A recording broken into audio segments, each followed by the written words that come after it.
Markets ઉપર જાય છે, નીચે પડે છે, પણ સ્માર્ટ ઇન્વેસ્ટિંગ ગેસ કરવાની નથી, દરેક સિચ્યુએશન માટે તૈયાર રહેવાની છે. એ છે Bandhan multi factor fund, equity scheme જે સ્ટોક્સ પસંદ કરે છે એક ક્વોન્ટિટેટિવ મોડેલ દ્વારા. નંબર 1, 4 ટાઈમ ટેસ્ટેડ ફેક્ટર્સનું કોમ્બિનેશન. મોમેન્ટમ, જે સ્ટોક્સ પહેલાંથી સ્ટ્રોંગ છે એને પકડે છે. વેલ્યુ, જેનો ભાવ નીચે છે એને શોધે છે. ક્વોલિટી, જે બિઝનેસ સ્ટ્રોંગ છે એના પર ફોકસ કરે છે. લો વોલેટિલિટી, સ્ટેબલ સ્ટોક્સને ટાર્ગેટ કરે છે. નંબર 2, વિવિધ માર્કેટ સાયકલમાં પ્રદર્શન કરવાની કોશિશ. એ સ્ટ્રેટેજી સ્ટેન્ડ આઉટ બને છે કારણ કે અલગ અલગ માર્કેટ ફેઝમાં અલગ ફેક્ટર્સ હિસ્ટોરિકલી વધુ પરફોર્મ કરે છે. મોમેન્ટમ, મોસ્ટલી બુલ માર્કેટમાં સ્ટ્રોંગ રહે છે. લો વોલેટિલિટી અને ક્વોલિટી ડાઉનટર્ન્સમાં વધુ કામ આવે છે.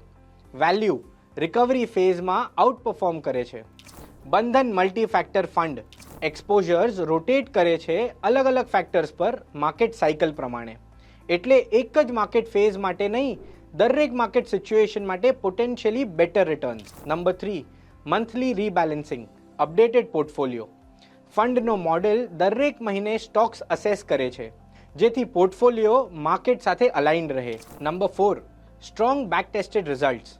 જાન 2015થી મે 2025 સુધીના બેક ટેસ્ટમાં મોડેલે 9.2x ગ્રોથ બતાવ્યું. BSE 200 TRI કરતાં પણ ડબલ ગ્રોથ હતો. નંબર 5, સાનુપાતિક રીતે વધુ સારા રિસ્ક એડજસ્ટેડ રિટર્ન્સ માટે ડિઝાઇન કરેલ.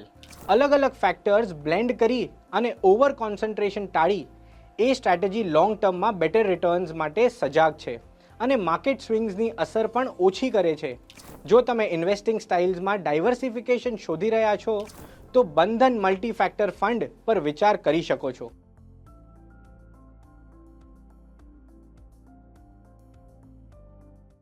મ્યુચ્યુઅલ ફંડ રોકાણ બજારના જોખમોને આધીન છે. યોજના સંબંધિત તમામ દસ્તાવેજો કાળજીપૂર્વક વાંચો.